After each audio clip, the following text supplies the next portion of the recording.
कैसे हैं आप लोग। आशा करता हूँ कि आप लोग एकदम स्वस्थ होंगे। आज मैं आप लोगों के समक्ष लेकर के आया हूँ क्लास 10th क्षितिज भाग 2 कोर्स ए, आपका गद्य खंड का पहला चैप्टर। गद्य खंड का जो पहला चैप्टर है जिसके रचनाकार हैं रामवृक्ष बेनीपुरी जी और शीर्षक है बाल गोविंद भगत। बाल गोविंद भगत एक ऐसा पात्र, एक ऐसा संस्मरण आपके समक्ष प्रस्तुत करने जा रहे हैं जिससे आपके जीवन में बहुत से ऐसे व्यक्ति रहे होंगे, बहुत से ऐसे व्यक्ति होंगे जो बाह्य परिवेश में उनके वस्त्र आदि सन्यासियों के नहीं होंगे, लेकिन वो वास्तविक रूप से सन्यासी ही है। तो आइए सबसे पहले हम लेखक का थोड़ा परिचय प्राप्त करते हैं, फिर हम पाठ में प्रवेश करेंगे। लेखक, जैसा कि मैंने आपको बताया, लेखक का नाम है रामवृक्ष बेनीपुरी। रामवृक्ष बेनीपुरी जी का जन्म बिहार के मुजफ्फरपुर जिले के बेनीपुर गांव में हुआ था। जी हाँ, बेनीपुर गांव में इनका जन्म होने के कारण इनका नाम बेनीपुरी पड़ गया। और जन्म कब हुआ था? सन 1899 में। इनका जन्म सन 1899 1899 में इनका जन्म हुआ था। माता पिता का निधन बचपन में ही हो जाने के कारण जीवन के आरंभिक वर्ष अभावों, कठिनाइयों और संघर्षों में बीते। जीवन के आरंभिक वर्ष इनके कैसे बीते? कठिनाइयों में बीते थे। 10वीं तक की शिक्षा प्राप्त करने के बाद वे सन 1920 में राष्ट्रीय स्वाधीनता आंदोलन से सक्रिय रूप से जुड़ गए। राष्ट्रीय स्वाधीनता आंदोलन में सक्रिय रूप से जो है सहभागिता निभाने लगे और फिर कई बार जेल भी गए। और रामवृक्ष बेनीपुरी जी का देहावसान अर्थात मृत्यु सन 1968 सन 1968 में हुआ। 15 वर्ष की अवस्था में ही 15 वर्ष की अवस्था में बेनीपुरी जी की रचना पत्र पत्रिकाओं में छपने लगी। मात्र 15 वर्ष की अवस्था में ही इनकी रचनाएं छपने लगी। वह बेहद प्रतिभाशाली पत्रकार थे। पत्रकारिता पहले का चलन था, पहले का ऐसा समय था कि जो लेखक हुआ करते थे वो प्रायः पत्रकार भी हुआ करते थे। लेखक लोग ही पत्रकारिता से जुड़ते थे, ऐसा भी था। आज की पत्रकारिता में काफ़ी परिवर्तन हो गया। आज की पत्रकारिता तो व्यावसायिक हो गई है। उन्होंने अनेक दैनिक, साप्ताहिक एवं मासिक पत्र पत्रिकाओं का संपादन किया।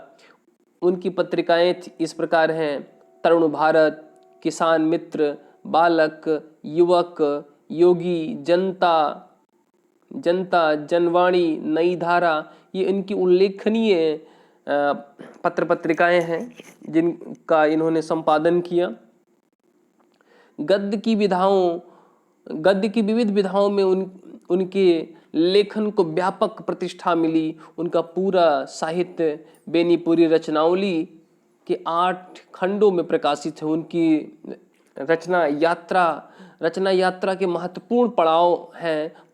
पतितों के देश बहुत ही रोचक, बड़ी ही अच्छी कहानी है, बड़ा अच्छा उपन्यास है ये उपन्यास है, गद्य की विधा है उपन्यास पतितों के देश में। फिर अगली रचना है इनकी चिता के फूल, ये कहानी है चिता के फूल। फिर अम्बपाली नाटक है। फिर माटी की मूर्तें रेखा चित्र है। माटी की मूर्तें ये रेखा चित्र है। पैरों में पंख बांधकर यात्रा वृत्तांत है। आप लोग क्लास 9th में यात्रा वृत्तांत पढ़ चुके हैं। लहासा की ओर तिब्बत यात्रा, राहुल शंकरत्यान जी की रचना। फिर जंजीरें और दीवारें इनका संस्मरण है। जंजीरें और दीवारें ये संस्मरण है, ये देश की स्वतंत्रता से संबंधित रचना है। फिर आगे उनकी रचनाओं में स्वाधीनता की चेतना, मनुष्यता की चिंता और इतिहास की युगानुरूप व्याख्या है। विशिष्ट शैलीकार होने के कारण उन्हें कलम का जादूगर कहा जाता है। ध्यान रखिए, रामवृक्ष बेनीपुरी जी को कलम का जादूगर कहा जाता है। शिवपूजन सहाय जी को शब्दों का जादूगर कहा जाता है। कलम का जादूगर किसको कहा गया?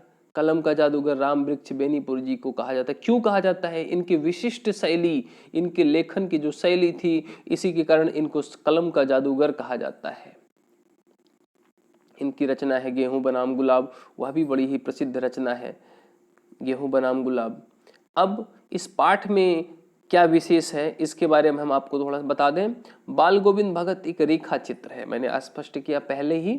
रेखा चित्र अंग्रेजी के स्केच शब्द से लिया गया है, स्केच से लिया गया है, और ये किसी व्यक्ति के जीवन को हमारे सम्मुख ऐसी खींचा जाता है कि जैसे वह हमारे सम्मुख स्पष्ट दृश्यमान हो जाए। लेखक ने ऐसे विलक्षण चरित्र का उद्घाटन किया है। विलक्षण चरित्र कौन है? बाल गोविंद भगत। विलक्षण चरित्र का उद्घाटन किया है। उद्घाटन का मतलब रहस्य हटाया है, जो सभी लोग नहीं जानते थे उनको प्रकाश में लाया है, जो मनुष्यता, लोक संस्कृति और सामूहिक चेतना का प्रतीक है। बाल गोविंद किसके प्रतीक है? मनुष्यता के प्रतीक हैं, लोक संस्कृति के प्रतीक हैं, सामूहिक चेतना के प्रतीक हैं। वेशभूषा या बाह्य अनुष्ठानों से कोई सन्यासी नहीं होता। ध्यान दीजिएगा, सन्यासी बहुत से लोग गलत लिखते हैं। समधन्यासी बराबर सन्यासी होता है, सा के ऊपर जो है अनुस्वार लगा होता है। समधन्यासी बराबर सन्यासी होता है। सन्यासी में सम उपसर्ग लगा है, फिर न्यासी शब्द है। तो केवल वेशभूषा से ही कोई सन्यासी नहीं हो जाता है। सन्यासी बनने के लिए केवल वेशभूषा नहीं मुख्य होता है। सन्यासी के आधार जीवन के मानवीय सरोकार से होते हैं। बाल गोविंद भगत इसी आधार पर लेखक को सन्यासी लगते हैं। बाल गोविंद भगत पूर्ण रूप से गृहस्थ थे, पूर्ण रूप से गृहस्थ थे, लेकिन लेखक उन्हें सन्यासी मानते हैं। क्यों? आगे हम पाठ में चर्चा करेंगे। यह पाठ सामाजिक रूढ़ियों पर भी प्रहार करता है। सामाजिक रूढ़ियां क्या? रूढ़ि का मतलब है जो परिवर्तन विरोधी चीजें हैं, जो पहले से चली आ रही हैं चीजें हैं, रूढ़ि कहलाती हैं। तो सामाजिक रूढ़ियों पर भी प्रहार करता है। इस रेखा चित्र की एक विशेषता यह है कि बाल गोविंद भगत के माध्यम से ग्रामीण जीवन की सजीव झांकी खींचने को मिलती है। ग्रामीण जीवन कैसा होता है इसके बारे में चलिए हम पाठ के बारे में अब अध्ययन करते हैं। यह पाठ है आपका बाल गोविंद भगत। जी हाँ, बाल गोविंद भगत पाठ यहाँ से शुरू होता है। बाल गोविंद भगत मझोले कद के हैं। रेखा चित्र है ना, तो मैंने कहा आपको ऐसा दर्शाया जाएगा, बताया जाएगा, आपके सम्मुख ऐसा प्रस्तुत किया जाएगा शब्द चित्र कि आप पूरी कल्पना कर सकें, आपके सम्मुख वह चित्र स्पष्ट रूप से चलने लगेगा। बाल गोविंद भगत मझोले कद के गोरे चिट्टे आदमी हैं। मझोले कद के मतलब ना बहुत बड़े और ना बहुत छोटे। 60 से ऊपर के ही होंगे, मतलब 60 वर्ष के ऊपर ही होंगे, उनकी उम्र 60 वर्ष के ऊपर है। बाल पक गए थे, लंबी दाढ़ी या जटाजूट तो नहीं रखते थे। जैसे सन्यासियों में, साधु संतों में होता है लंबी दाढ़ी या जटाजूट रखते हैं, तो ऐसे बाल गोविंद भगत ऐसे नहीं थे। किंतु हमेशा उनका चेहरा सफेद बालों से ही जगमग किया रहता। कपड़े बिल्कुल कम पहनते, कमर में एक लंगोटी मात्र और सिर पर कबीर पंथियों की सी कनपटी टोपी। कबीर पंथी जो है कनपटी टोपी, सफेद टोपी लगाया करते हैं जो कान तक पहुंचता है। ठीक है, आगे कह रहे हैं जब जाड़ा आता, एक काली कमली, कमली क्या है? कंबल, छोटे कंबल को कमली कहा गया है। भगवान श्री कृष्ण भी कमली का प्रयोग करते थे ना।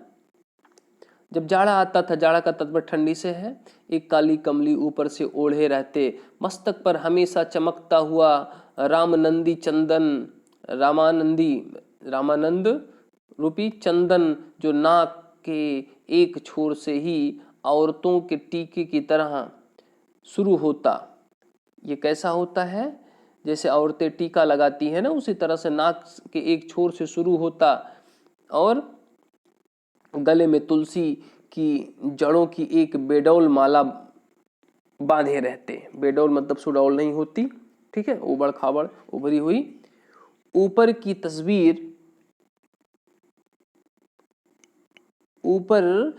तस्वीर से यह नहीं माना जाए कि बाल गोविंद भगत साधु थे। ऐसा न माना जाए कि साधु थे। रामनामी रामनंदी चंदन और उनके वस्त्रों आदि को देख करके ऐसा न माना जाए कि वो साधु थे। मैंने पहले ही बता दिया वो गृहस्थ थे।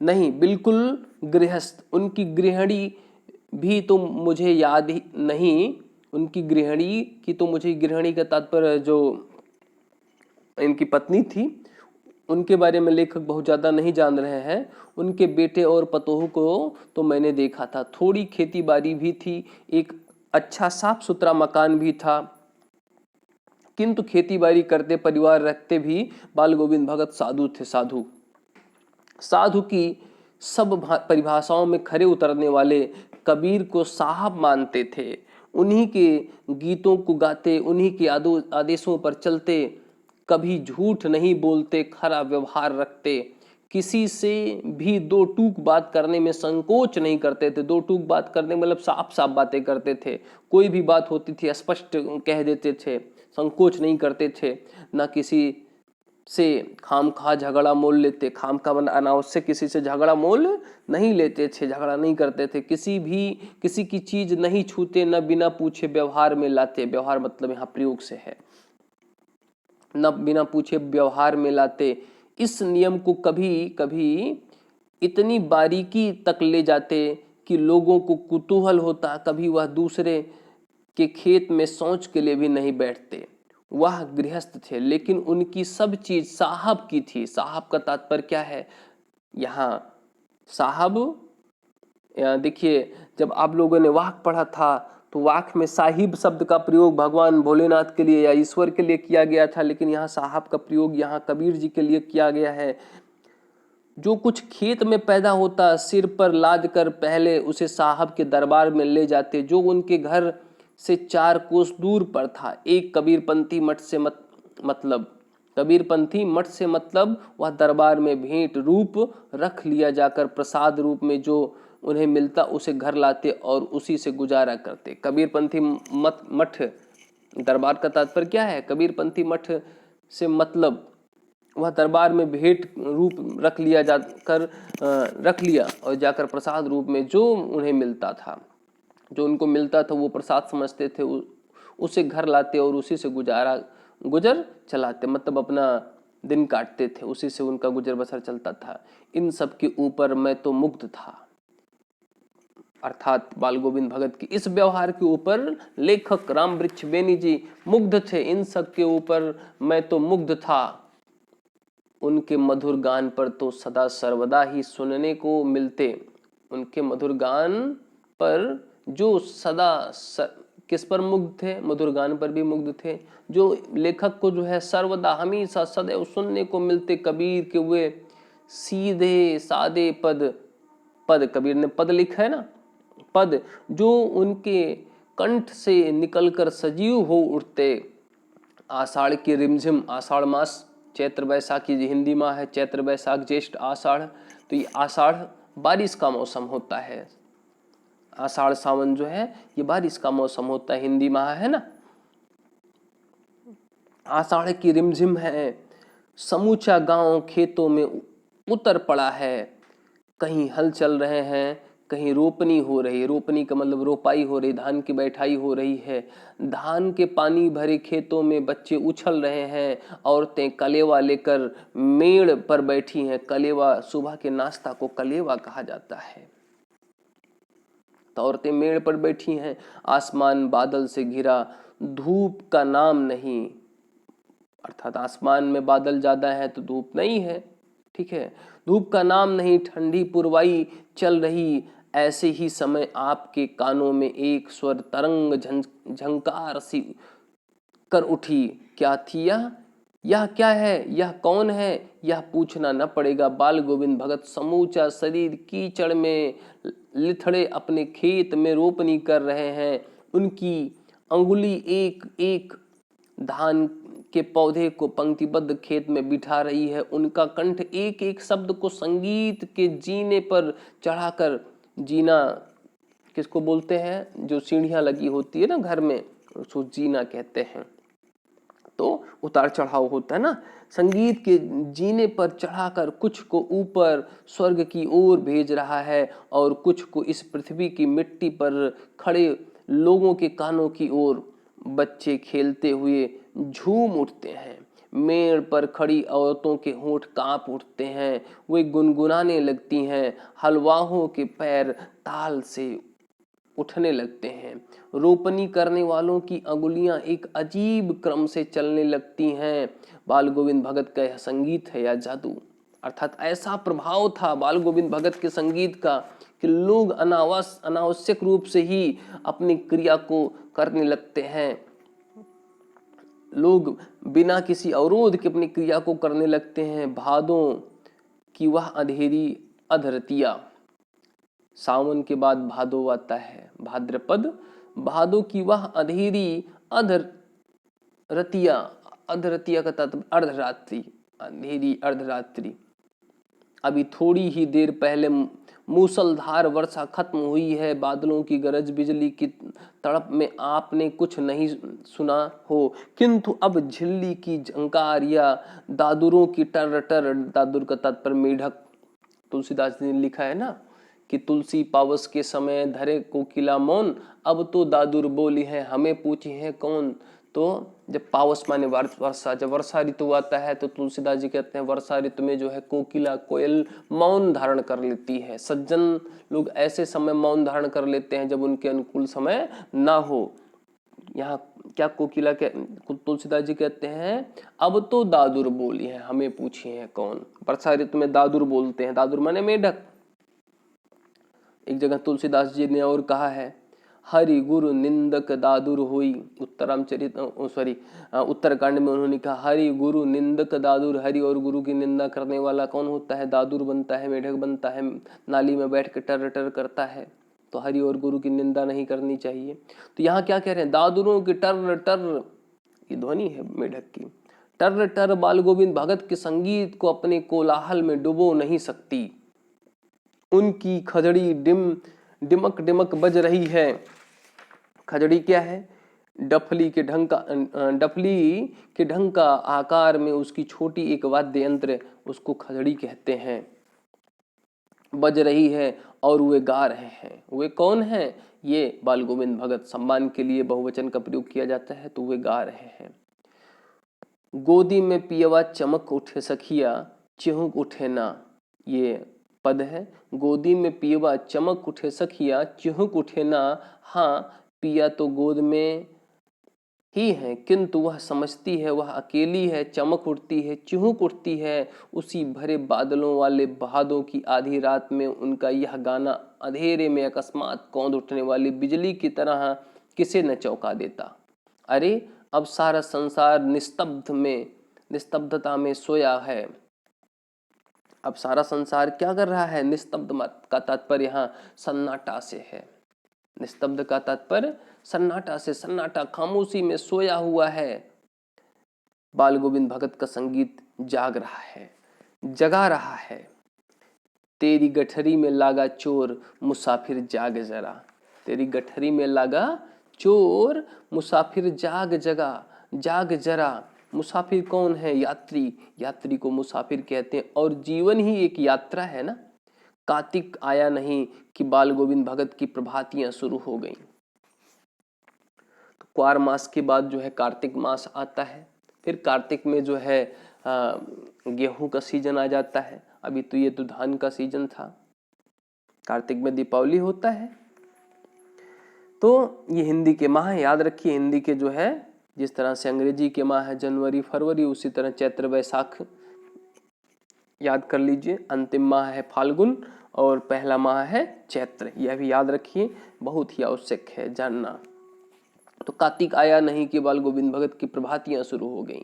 अब प्रभातियां क्या होती हैं इसको आप लोग अवश्य जानें। प्रभातियां यह होती हैं जो सुबह सुबह जो है जगाने के लिए विशेष रूप से गाया जाता है।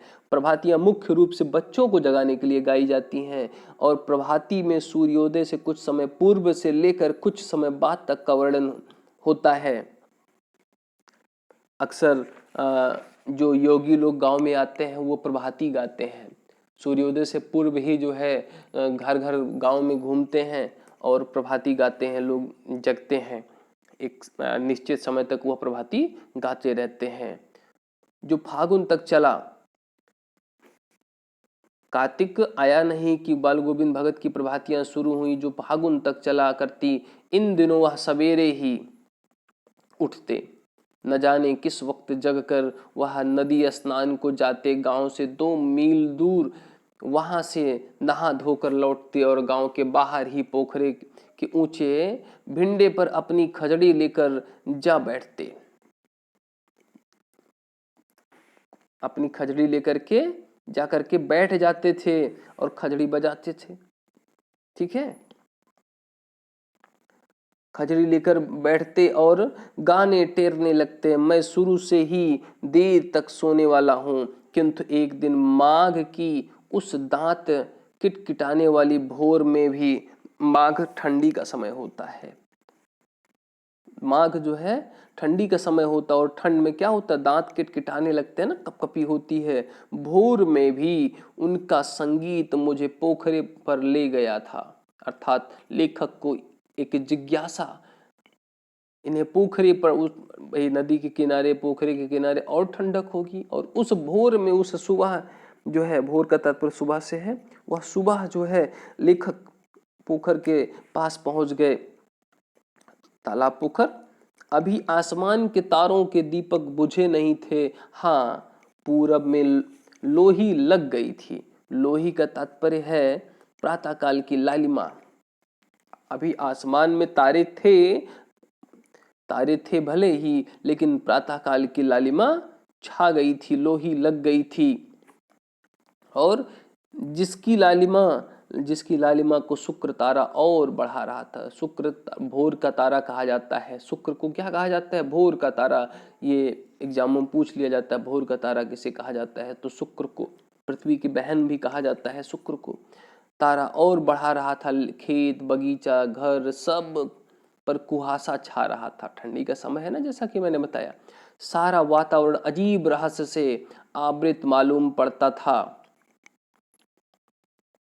उस रहस्यमय वातावरण में एक कुश की चटाई पर पूरब मुंह काली कमली ओढ़े बाल गोविंद भगत अपनी खजड़ी लिए बैठे थे।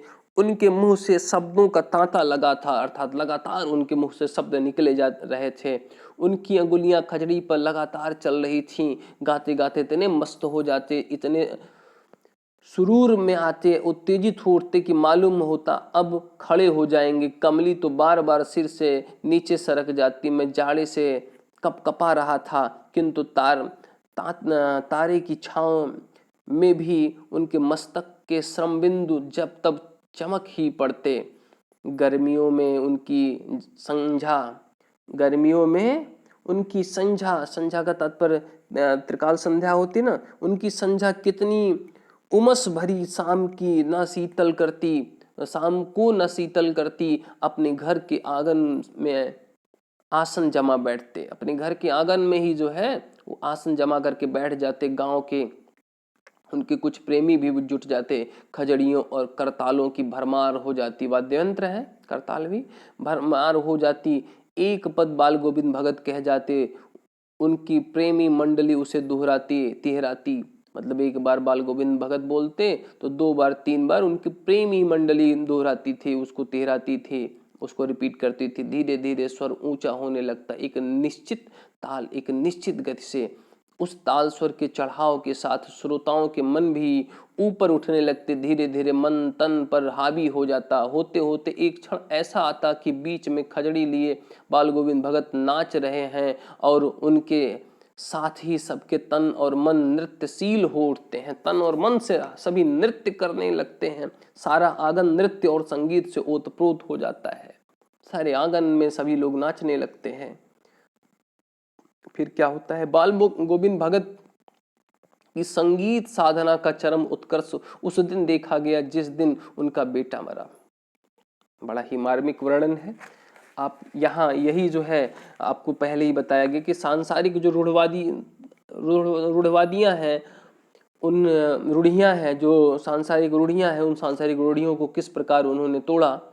तो जब किसी की मृत्यु होती है तो साधारणतया जो है साधारण मनुष्य, सामान्य मनुष्य शोक करता है, लेकिन यहाँ बाल गोविंद भगत क्या कर रहे हैं? जब उनका बेटा मरा तो संगीत साधना का चरम उत्कर्ष देखने को मिला। इकलौता बेटा था वह, कुछ सुस्त और बोदा सा था। बोदा का तात्पर्य मंद बुद्धि से है। कुछ सुस्त और बोदा सा था, किंतु इसी कारण बाल गोविंद भगत उसे और भी मानते। उनकी समझ में ऐसे आदमियों पर भी ही ज़्यादा नज़र रखनी चाहिए या प्यार करना चाहिए, क्योंकि ये निगरानी और मोहब्बत के ज़्यादा हकदार होते हैं। बड़ी साध से उसकी शादी कराई थी। पतोहू बड़ी ही सुभग और सुशील मिली थी। सुभग और सुशील मिली थी। पतोहू को तात्पर्य बहू, पुत्रवधू। घर की पूरी प्रबंधिका बनकर भगत को बहुत कुछ दुनियादारी से निवृत्त कर दिया था। प्रबंधिका का मतलब यहाँ जो है घर का देख रेख अच्छे ढंग से करती थी, और भगत यहाँ बाल गोविंद भगत है। भगत को बहुत कुछ दुनियादारी से निवृत्त कर दिया था, मतलब दुनियादारी से बहुत मतलब भगत को नहीं था, बाल गोविंद भगत को नहीं था। उस पतोहू ने, उनका बेटा बीमार है, इसकी खबर रखने की लोगों को कहाँ फुर्सत, किंतु मौत तो अपनी ओर सबका ध्यान खींच कर ही रहती है। हमने सुना बाल गोविंद भगत का बेटा मर गया। कुतूहल बस उनके घर गया, देखकर दंग रह गया। बेटे को आंगन में एक चटाई पर लिटाकर एक सफेद कपड़े से ढांक रखा है। वह कुछ फूल तो हमेशा ही रोपते रहते। उन फूलों में से कुछ तोड़कर उस पर बिखरा दिए हैं। फूल और तुलसी दल भी। सिरहाने एक चिराग जला रखा है। सिरहाने सिर की तरफ एक चिराग जला रखा है, और उसके सामने जमीन पर ही आसन जमाए गीत गाए चले जा रहे हैं। वही पुराना स्वर, वही पुरानी तल्लीनता। तल्लीनता का तात्पर्य तत्धन लीन, मतलब उसी में लीनता, उसमें लगाव। वही पुरानी तल्लीनता। तल्लीनता को अगर हम संधि विच्छेद करें तो तत् धन लीन बराबर तल्लीन होता है। घर में पतोहू रो रही है, पुत्र वधू घर में रो रही है, जिसे गांव की स्त्रियां चुप कराने की कोशिश कर रही हैं, किंतु बाल गोविंद भगत गाए जा रहे हैं। हाँ, गाते गाते कभी कभी पतोहू के नजदीक भी जाते और उसे रोने के बदले उत्सव मनाने को कहते। आत्मा परमात्मा के पास चली गई। बिरहनी अपने प्रेमी से जा मिली। भला इससे बढ़कर आनंद की कौन बात। कबीरदास जी ने एक जगह लिखा है कि हेरत हे सखी रहा कबीर हेराए, और बूद समाड़ी समद में सोकत हेरी जाए। अर्थात ये जीवात्मा परमात्मा को खोजते खोजते ये जीवात्मा परमात्मा में मिल जाती है, और जब ये जीवात्मा परमात्मा में मिल जाती है तो फिर उसे भला कौन खोज सकता है, अर्थात कौन अलग कर सकता है। तो यही शायद बाल गोविंद भगत यही कह रहे हैं कि भला इससे बढ़कर आनंद की और कौन बात है। मैं कभी कभी सोचता यह पागल तो नहीं हो गए। लेखक सोच रहे हैं कि बाल गोविंद भगत कहीं पागल तो नहीं हो गए, किंतु नहीं, वह जो कुछ कह रहे थे उसमें उनका विश्वास बोल रहा था। वो कबीर पंथी थे, कबीर के ऊपर बड़ा ही उनका विश्वास था। वह चरम विश्वास जो हमेशा ही मृत्यु पर विजयी होता आया है। बेटे के क्रियाकर्म में तूल नहीं किया, पतोहू से ही आग दिलाई उसकी। यह भी देख रहे हैं कि जैसा कि आप जानते हैं कि पतोहू, बहू, स्त्रियां दाह संस्कार आदि में हिस्सा नहीं लेती हैं, उस स्थल पर जाना वर्जित है। लेकिन यहाँ बाल गोविंद भगत ने बेटे के क्रियाकर्म में तूल नहीं किया, पतोहू से ही आग दिलाई उसकी। किंतु ज्यों ही श्राद्ध की अवधि पूरी हो गई, पतोहू के भाई को बुलाकर उसके साथ कर दिया, यह आदेश देते हुए कि इसकी दूसरी शादी कर देना। इधर पतोहू रो रो कर कहती, मैं चली जाऊंगी तो बुढ़ापे में कौन आपके लिए भोजन बनाएगा, बीमार पड़े तो कौन एक चुल्लू पानी भी देगा। मैं पैर पड़ती हूँ, मुझे अपने चरणों से अलग नहीं कीजिए। लेकिन भगत का निर्णय अटल था। पतोहू की चिंता थी, इसलिए पतोहू की शादी की भी बात कर रही थी, लेकिन इनका निर्णय अटल था। तू जा, नहीं तो मैं ही इस घर को छोड़कर चल दूंगा। यह थी उनकी आखिरी दलील, और इस दलील के आगे बेचारी की क्या चलती। बाल गोविंद भगत की मौत उन्हीं के अनुरूप हुई। वह हर वर्ष गंगा स्नान करने जाते। स्नान पर उतनी आस्था नहीं रखते जितना संत समागम और लोक दर्शन पर था। संत समागम का तात्पर्य संतों से मिलन का, लोक दर्शन का। पैदल ही जाते, करीब 30 कोस पर गंगा थी, साधु को संबल लेने का क्या हक। और गृहस्थ किसी से भिक्षा क्यों मांगे। अतः घर से खाकर चलते तो फिर घर पर ही लौट कर खाते, रास्ते भर खजड़ी बजाते गाते, जहाँ प्यास लगती पानी पी लेते, 4-5 दिन आने जाने में लगते, किंतु एक लंबे उपवास में भी वही मस्ती। अब बुढ़ापा आ गया था, किंतु टेक वही जवानी वाली रट थी, वही जवानी वाली क्रिया थी। इस बार लौटे तो तबीयत कुछ सुस्त थी, खाने पीने के बाद भी तबीयत नहीं सुधरी, थोड़ा बुखार आने लगा, किंतु नेम व्रत तो छोड़ने वाले नहीं थे। नेम व्रत का मतलब जो उनका व्रत करने का तरीका था, अर्थात पूजा पाठ करने का ढंग, छोड़ने वाले नहीं थे। वही दोनों जून गीत, ध्यान, स्नान ध्यान, खेती बाड़ी देखना, दिन दिन छीजने लगे मतलब क्षरण होने लगा, दिन दिन दुबले होने लगे। लोगों ने नहाने धोने से मना किया, आराम करने को कहा, किंतु हंसकर टाल देते रहे। उस दिन भी संध्या में गीत गाए, किंतु मालूम होता जैसे तागा टूट गया हो, अर्थात वह राग नहीं थी, वह लय नहीं था। तागा मतलब धागा, रस्सी कच्चे धागे की खींच रही मैं नाव, तो वही कच्चे धागे की यहाँ भी वही धागा है। वह धागा टूट गया हो, माला का एक एक दाना बिखरा हुआ। उनके गीत में वह ओज नहीं था, वह तेज नहीं था, वह लय नहीं था। माला का एक एक दाना बिखरा हुआ। भोर में लोगों ने गीत नहीं सुना, जाकर देखा तो बाल गोविंद भगत नहीं रहे। फिर उनका पंजर पड़ा था, उनका अस्थि पंजर पड़ा था, उनका शरीर पड़ा था, उनके प्राण पखेरु उड़ चुके थे। अब आपको प्रश्नोत्तर करना है। अब हम प्रश्नोत्तर अगले अंक में लेकर के आएंगे। कुल 8 प्रश्नों के उत्तर आप लोगों को विशेष रूप से करना है। उसके बाद रचना और अभिव्यक्ति है। पहला प्रश्न है, खेती बाड़ी से जुड़े गृहस्थ बाल गोविंद भगत अपनी किन चारित्रिक विशेषताओं के कारण साधु कहलाते थे। तो जैसा मैंने पढ़ाया है पाठ, हम आप लोगों से फिर चर्चा करेंगे। तब तक के लिए इतना ही, फिर मिलते हैं हम अगले अंक में। स्वस्थ रहिए, मस्त रहिए और अध्ययन करते रहिए।